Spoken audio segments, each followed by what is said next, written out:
इस वीडियो में हम लोग कक्षा 10 के गणित विषय के चैप्टर नंबर 4 यानी कि क्वाड्रेटिक इक्वेशन, जिसको हिंदी में द्विघात समीकरण कहते हैं, इससे बोर्ड परीक्षा में अक्सर एक प्रश्न पूछा जाता है कि जांच कीजिए कि दिया गया जो समीकरण है द्विघात समीकरण है कि नहीं।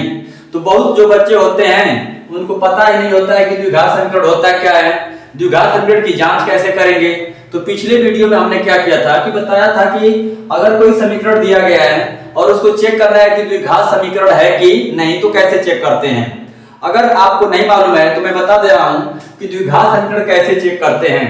अगर मान लीजिए कोई समीकरण दिया गया है और उसमें उसको हम लोग हल कर रहे हैं और हल करने के बाद जो चर की अधिकतम घात है अगर 2 आ रही है तो उसको हम लोग द्विघात समीकरण बोलेंगे।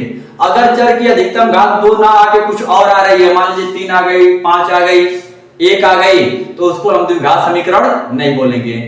तो यहां पर 2 सवाल दिए गए हैं और ऐसे ही सवाल जो है बोर्ड परीक्षा में अक्सर पूछे जाते हैं, 1 नंबर में 2 नंबर में पूछे जाते हैं कि जांचिए कि जो दिया गया समीकरण है द्विघात समीकरण है कि नहीं।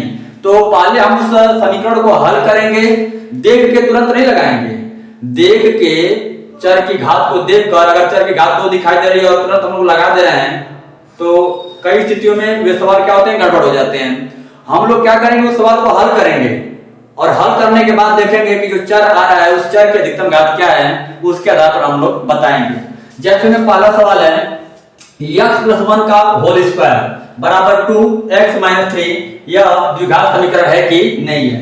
तो कैसे चेक करेंगे, देखिए यहां पर लिखा गया है कि x + 1 का होल स्क्वायर = 2x - 3।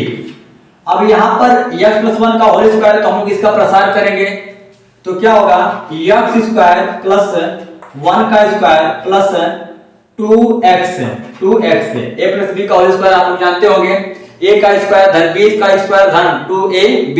उसी तरह मैं इसका प्रसार किया हूं, आगे क्या है तो 2 कोष्ठक में x - 3, तो 2 का मल्टीप्लाई अंदर करा दे रहा हूं, तो 2 को बड़ा x में कराऊंगा तो 2x और -2 का मल्टीप्लाई 3 में कराऊंगा तो 6 आएगा।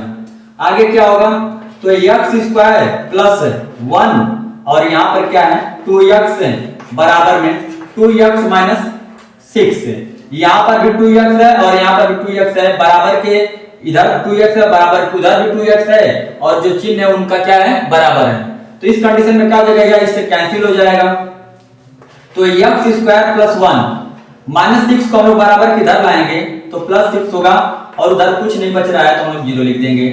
तो x² एक में हम लोग 6 जोड़ेंगे तो क्या हो जाएगा 7 और बराबर में क्या हो जाएगा 0। अब यहाँ पर हम लोग देख रहे हैं, यहाँ पर हमें एक समीकरण मिला है और इस समीकरण में चर का इस्तेमाल किया गया है x और x की अधिकतम घात क्या है 2 है। तो जब x की अधिकतम घात 2 है तो यह क्या है, द्विघात समीकरण है, यानी कि यह क्वाड्रेटिक इक्वेशन है। दूसरा हमारा समीकरण दिया गया है और उसे पता करना है कि यह क्वाड्रेटिक है कि नहीं। जैसे में क्या है कि x² = -2 और 3 - x। हम लोग क्या करेंगे, इसको हल करेंगे तो x² बराबर -2 का मल्टीप्लाई 3 में कराएंगे तो -6, माइनस का मल्टीप्लाई माइनस में कराएंगे तो +2 का मल्टीप्लाई x में कराएंगे तो 2x। अब हम लोग क्या कर रहे हैं, सबको इधर बुला ले रहे हैं तो x² यहाँ पर +2x है, इधर बुलाएंगे तो -2x होगा, यहाँ पर -6 है, इधर बुलाएंगे तो प्लस होगा, तो +6 = 0। अब यहाँ पर हम लोग देखेंगे तो x की मैक्सिमम पावर क्या है 2 है, तो x मैक्सिमम पावर 2 दिखाई दे रही है हमें, तो यह कैसा समीकरण है, तो यह क्या है आपका क्वाड्रेटिक इक्वेशन है, यह क्वाड्रेटिक इक्वेशन आपका है। ऐसे ही सवाल बोर्ड परीक्षा में अक्सर पूछे जाते हैं, आप उनको देखकर डायरेक्ट मत लगाइएगा, पहले उनको हल करिएगा, उसके बाद चर की अधिकतम घात देखिएगा और उसके बाद जो है कि अपने उत्तर पर जाइएगा। अगली वीडियो में हम लोग क्या करेंगे कि इस चैप्टर से और भी जो महत्वपूर्ण प्रश्न आने वाले हैं उनको हम लोग हल करेंगे।